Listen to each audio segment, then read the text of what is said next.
저는 오늘 여러분과 함께 인생의 유라굴로라는 제목으로 은혜를 나누고자 합니다.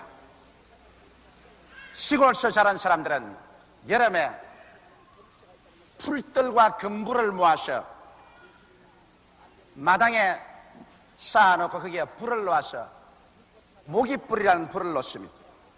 그러면 불이 타고 연기가 온 마당에 자욱해집니다. 그러면 모기가 연기에 쫓겨서 가고 돗자리에 앉아서 시원하게 서로 이야기를 나누면서 여름 초저녁을 즐길 수가 있는 것입니다. 그럴 때 여러분 언제나 보면 불이 붙으면 불티가 상승 기류를 따라서 하늘로 솟구쳐 올라가는 것을 보게 되는 것입니다. 성경에 욥은 말하기를 불티가 하늘로 올라감 같이 인생은 고난을 위해서 태어났다고 말한 것입니다. 이 말은 이 세상 아담과 하와의 자손으로 태어난 사람 중에서 일생을 살면서 한 번도 고난을 겪지 않고 살 사람은 없다는 것을 말하는 것입니다. 하나님께서는 죄 없는 사람은 한 사람 내어놓았습니다. 나사렛 예수 그리스도 죄 없이 잉태되시고 죄 없이 태어나셔서 33년 사시고 나무 죄를 대신해서 십자가에 못 박여 죽었다가 3일 만에 부활하셔 성천에서 만왕의 왕 만주의 주로 계신 예수 그리스도만은 죄 없이 태어나시지만은, 그러나 고난 없이 태어난 사람은 한 사람도 이 세상에 없는 것입니다. 그러나 이 다 같이 겪는 고난이지만은 어떠한 사람은 고난의 파도에 부딪히면 산산조각이 나고 주어 담을 수 없을 만큼 낭패를 당하는 사람이 있는가 하면, 또 다른 사람은 고난이 다가오면 고난과 역경을 통하여 그는 더 위대하고 찬란한 삶을 살아갈 수 있는 동기를 삼아서 고난이 다가오기 전보다 고난을 당하고 난 다음에 더 크고 찬란한 삶을 살아갈 수 있는 이와 같은 재료로 삼는 사람들도 허다히 있는 것입니다. 저는 오늘 이 시간에 인생 고난 풍파, 자연 고난 풍파를 통해서 어떻게 사도 바울 선생이 이 역경과 고난을 이겨나갔는가 그 사실을 설명을 해드리고, 이로 말미암아 우리 한 사람 한 사람도 고난을 통해서 우리는 그것을 능히 이기고 살아갈 수 있는 길을 모색해 보고자 하는 것입니다. 사도 바울 선생은 주님이 택한 제자 중에 가장 위대한 제자입니다. 주님 생존 시에 택한 12제자에게는 들어가지 못했지만은 주님께서 부활하시고 난 다음에 주께서 바울을 택하셔서 이방인의 사도로 삼으신 것입니다. 그래서 그는 눈부신 활력으로 이방 세계의 복음을 전가하다가 예루살렘에서 유대인들에게 체포되어 로마 사람에게 넘겨졌고 그 길로 전전하면서 갖은 수모와 고난을 당하시다가 이탈리아에 가서 시자 앞에서 재판을 받기 위해서 그는 체포되어 압송을 당하는 과정이 있었습니다.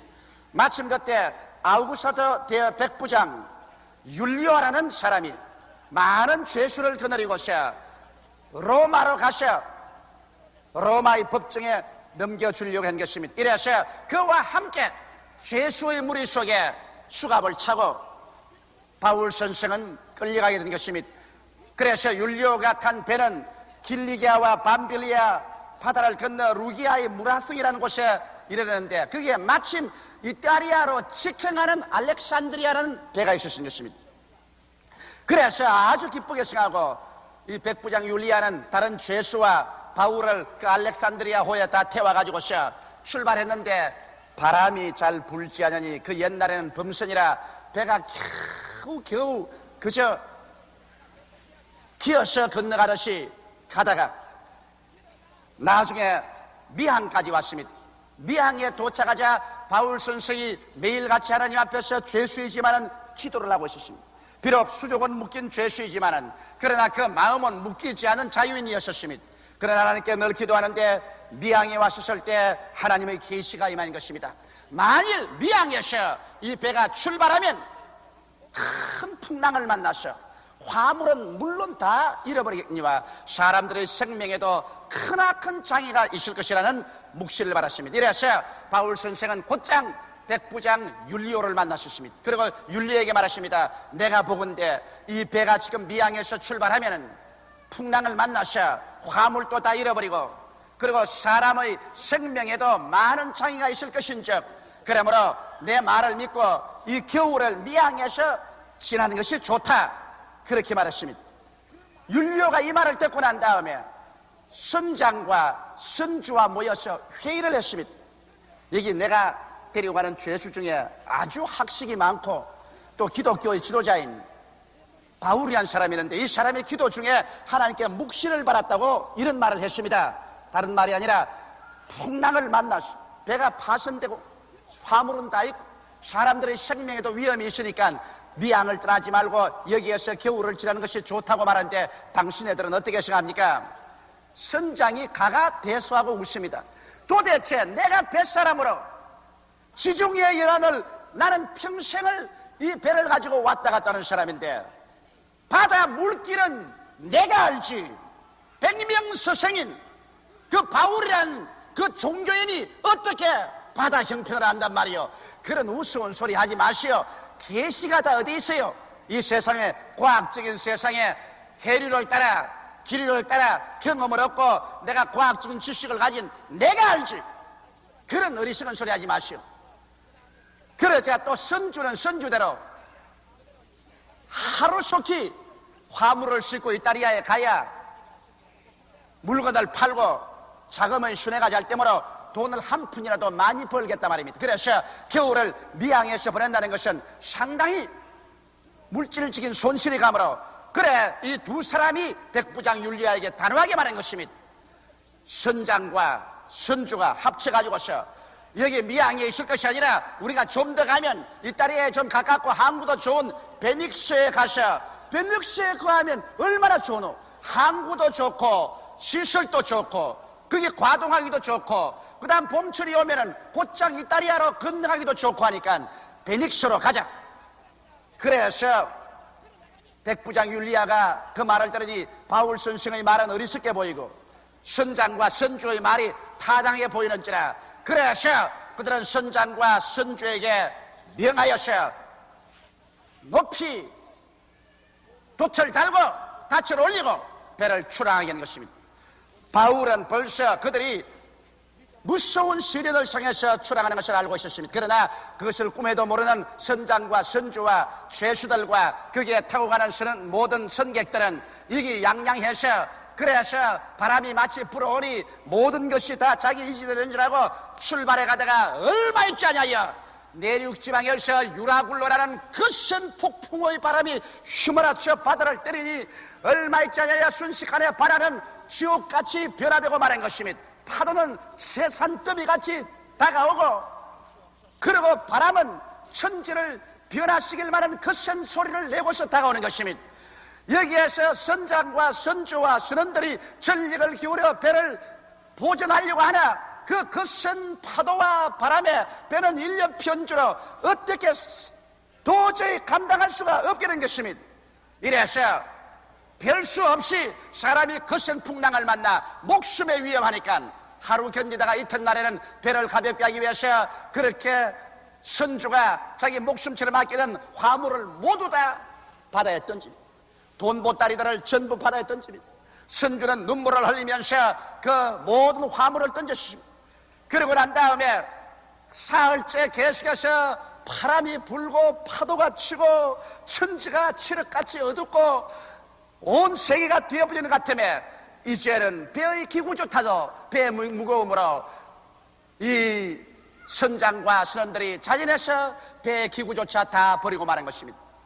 이래서 배는 이제는 오직 배와 사람들만 타고서 목적도 방향도 없이 바람이 치면 불리는 대로, 파도에 밀리면 밀리는 대로, 하늘에 솟았는가 하면 지옥 바다까지 떨어진 같이 파도에 출렁이며 모든 사람들은 정신을 잃고 쓰러지고 이리 뒹굴고 저리 뒹굴며 토하고 처참한 전경이 벌어진 것입니다. 이것이야말로 생지옥의 비극적인 상황 속에 떨어지고 말한 것입니다. 그래서 그들은 유라굴라를 만나서 이제는 사경이 이른 것입니다. 여기에서 여러분 우리가 알아야 될 것은 왜 이 알렉산드리아호가 유라굴라를 만나지 아니했으면 안 되었습니까? 유라굴라의 풍랑이라는 것은 이것은 어찌할 수 없습니다. 유라굴라는 오기도 하고 가기도 하고 일어나기도 하고 잠자기도 하는 것입니다. 왜 구태여 알렉산드리아호가 유라굴라를 만나야만 됐었습니까? 그 이유는 이 선장의 교만과 선조의 탐욕 때문인 것입니다. 만일 그들이 사도 바울 선생의 말을 듣고 하나님의 그 발 앞에 엎드려 하나님께 귀를 기울이고, 그래서 눈에는 아무 증거 안 보이고 귀에는 아무 소리 안 들리고 소리는 잡혀있는 것 없다고 할지라도 인간의 지혜나 인간의 지식이나 인간의 오만을 버리고 인간의 교만을 하나님 앞에 굴복시키고 인간의 탐욕을 하나님 앞에 굴복시켰더라면 유라굴라의 풍랑은 피할 수가 있었습니다. 하나님께서는 여러분과 내가 환난과 시험과 풍랑을 당해서 처참히 파괴되는 것을 원치 않기 때문에 이모로 저모로 미리 그것을 경고해 주시는 것입니다. 그러나 인간의 교만, 인간의 탐욕이 스스로 유라굴라를 향해서 걸어 들어간다는 것을 잊지 말아야 되는 것입니다.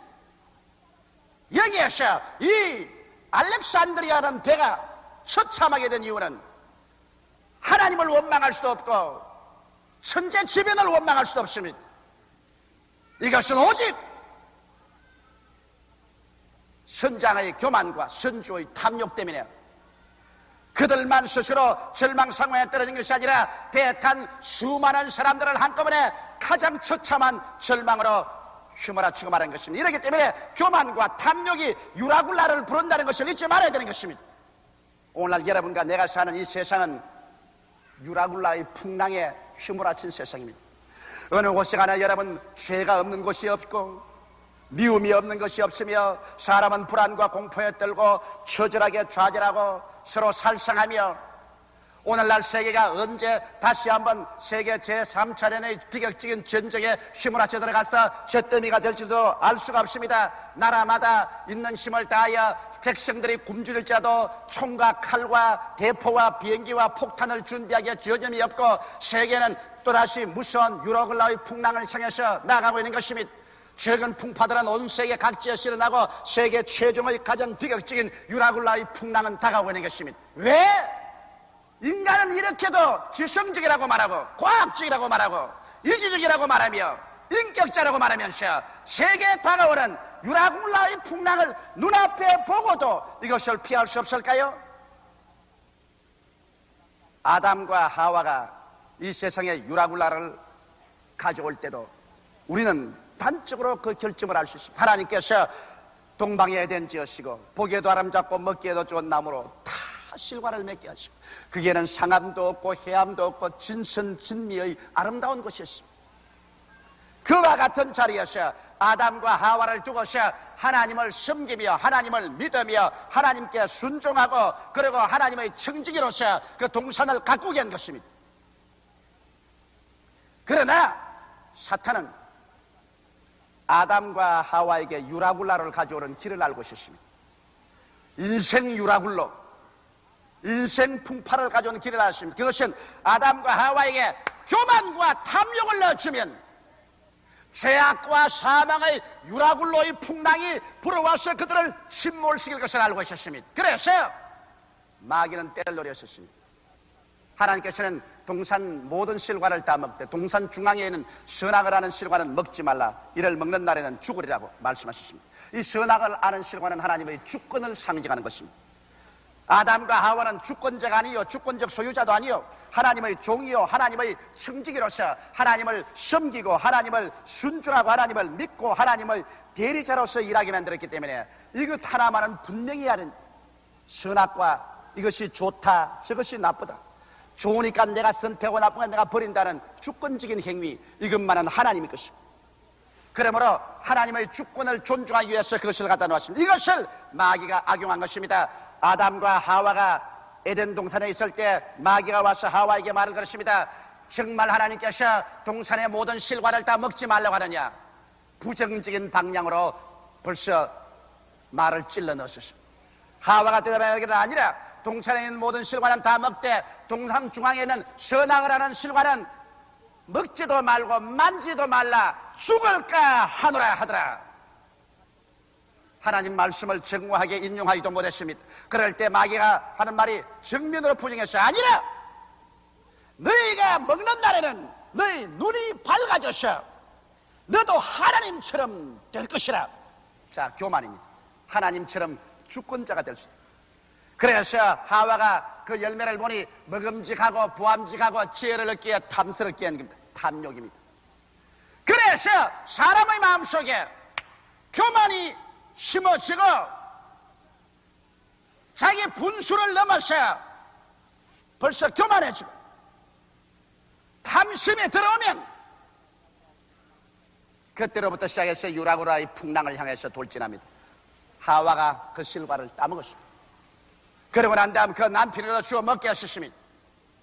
마귀는 기뻐 뛰고 춤을 추면서 에덴에 나갔지만은 그때로부터 아담과 하와는 유라굴라의 풍랑을 향해서 정면으로 뛰어들라고 말한 것입니다. 무슨 유라굴라의 풍랑인 것입니까? 교만과 탐욕으로 말미암아 가져온 것은 하나님께 버림을 당하여 죄악의 유라굴라의 풍랑을 인류에게 몰아치웠으며 죄악의 결과로 다가오는 사망의 폭풍우를 몰아왔으며 그 뒤에 저주와 질병과 고난을 가지고 오고 말한 것입니다. 그래서 에덴에서 일어난 유라굴라의 폭풍우는 오늘날 인류 6천년의 역사를 통해서 세계 역사를 피로 물들이고 피의 강과 피의 바다를 만들었으며 역사의 페이지를 피로서 찍어서 찍게 만들어놓은 유라굴라의 풍랑의 희생자들이 되고 말게 한 것입니다. 만일 아담과 하와가 교만과 탐심을 버렸더라면 그런 유라굴라의 풍랑을 피할 수가 있는 것입니다. 유혹은 어디 가도 있어요. 유혹을 원망할 수 없습니다. 유라굴라의 풍랑을 만나는 것은 바깥의 유혹 때문에 그런 것도 아니고 환경이 나빠서 그런 것도 아니고 내 속에 교만과 탐욕이 들어오면 어느 곳이나 유라굴라의 폭풍우를 휘몰아쳐 오게 되는 것입니다. 오늘날 나는 수많은 사람들이 파탄하는 것을 보아왔었습니다. 25년여의 목회 생활을 통해서 정말 하나님의 축복을 받고 아름답게 행복하게 되던 가정이 일시에 처참한 시련이 가정에 불어와서 파탄내는 것 보았습니다. 왜? 남편의 마음속에나 아내의 마음속에 교만과 탐욕이 들어오자 유라굴라의 풍랑이 가정을 산산조각 내는 것 보았습니다.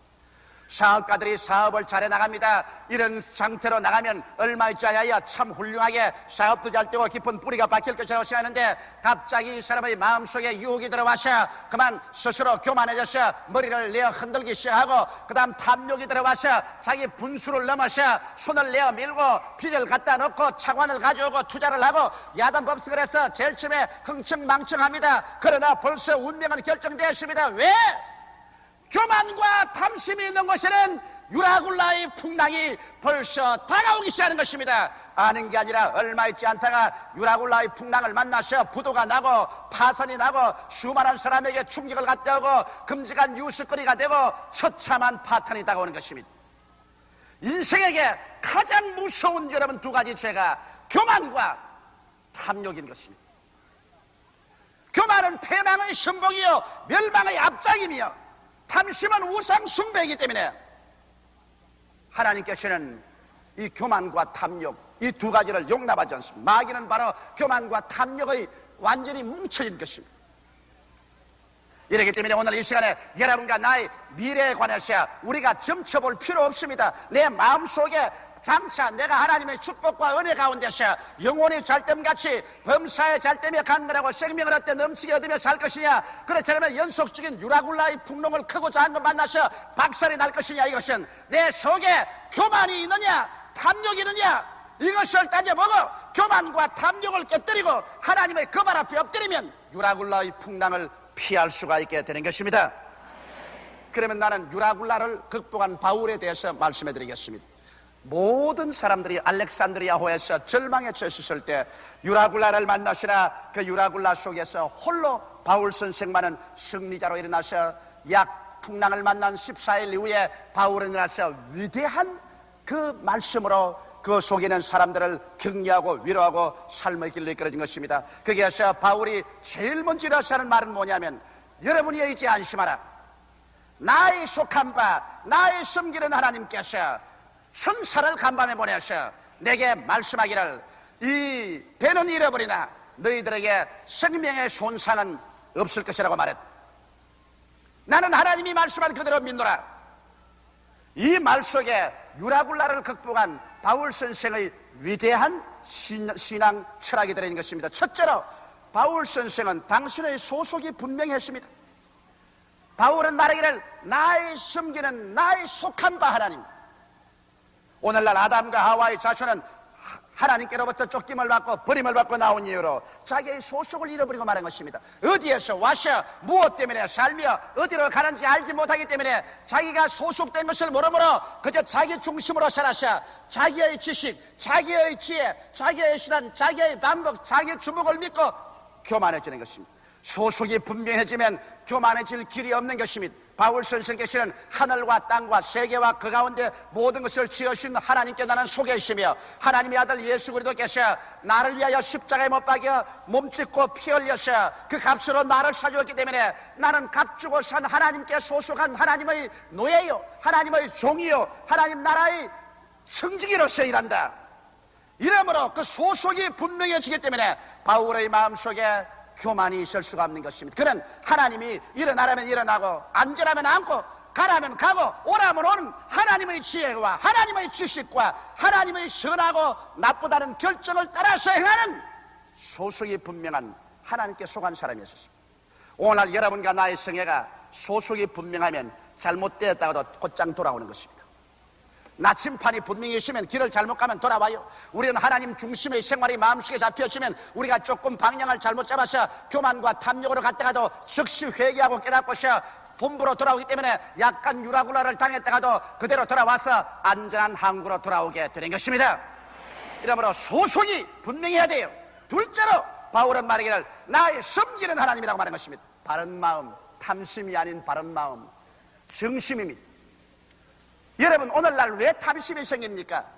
권력을 하나님으로 섬기니까 권력의 탐심이 생깁니다. 돈을 하나님으로 섬기니까 돈에 대한 탐심이 생깁니다. 육체의 쾌락을 하나님으로 섬기기 때문에 육체의 쾌락을 하나님으로 섬겨서 탐심이 생기는 것입니다. 탐욕이라는 것은 무엇을 자기가 섬기는가에 따라서 탐욕이라는 것입니다. 육신의 정욕, 안목의 정욕, 이 세상 자랑이 모두 다 잘못된 것을 섬기기 때문에 그런 것입니다. 오늘날에 와서는 인간은 지식 만능, 과학 만능, 황금 만능, 쾌락 만능으로서 이 세상에 완전히 유라굴라를 향해서 걸어가고 있기 때문에 이 세상을 그대로 내버려두면 어찌할 수 없이 3차 전쟁의 유라굴라에 부딪힐 수밖에 없습니다. 누가 뭐라고 해도 현재의 코스는 유라굴라를 향해서 직행으로 지금 달려가고 있는 것입니다.